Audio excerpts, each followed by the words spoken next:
If you don't want your life to be ruined, don't hang out with people who seem to be living unwise lives.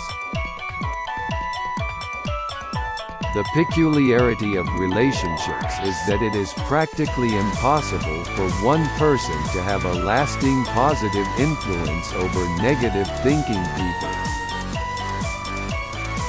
In relationships, the opposite usually happens.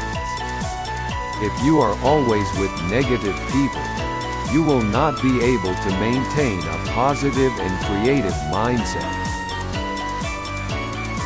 People who ruin your life, and blame others for your misfortune, aren't the ones who help you achieve success. Be selective about who you hang out with as friends and with whom you work with. Stop complaining about your job, company, or other people.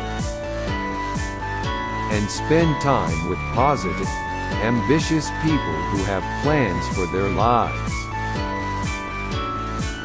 By doing so, you will feel their optimism contagious to you.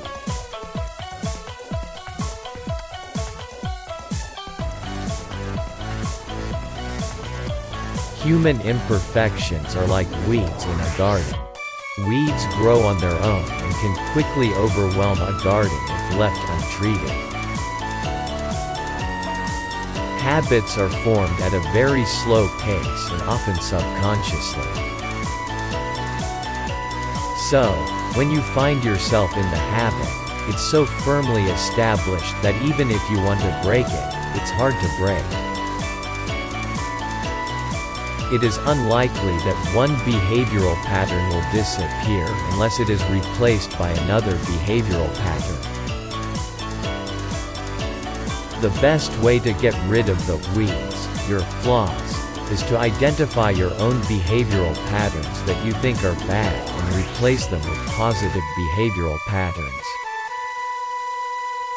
For example, if you are impatient, look for patterns of behavior that should be replaced with anger. Nobody can make me angry unless I make it so. I won't let anyone else control my emotions. Say positive words like affirmations to yourself to alleviate your anger.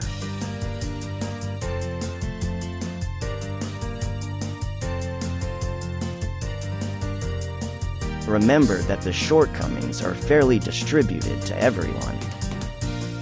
Why are we so quick to notice the shortcomings of others, but so easily overlook our own?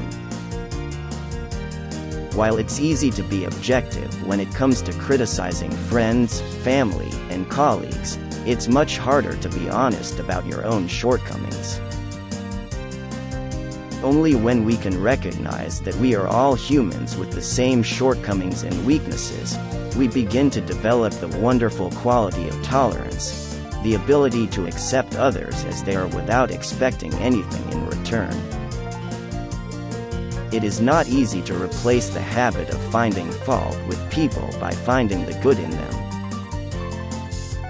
But if you can stop criticizing others and get into the habit of complimenting them all the time, you'll be the kind of friend everyone wants.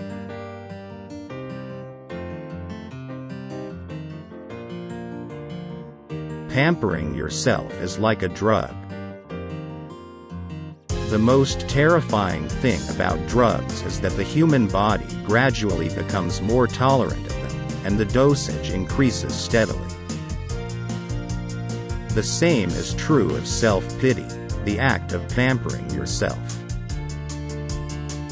The more you pamper yourself, the more likely you are to seek out such an environment.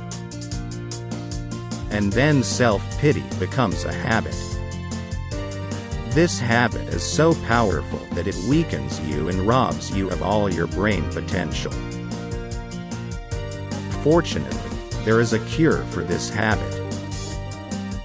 If you carefully analyze the situation, you will realize that the problems that have driven you to such an extent that you feel sorry for yourself are, in fact, of your own making. Should follow.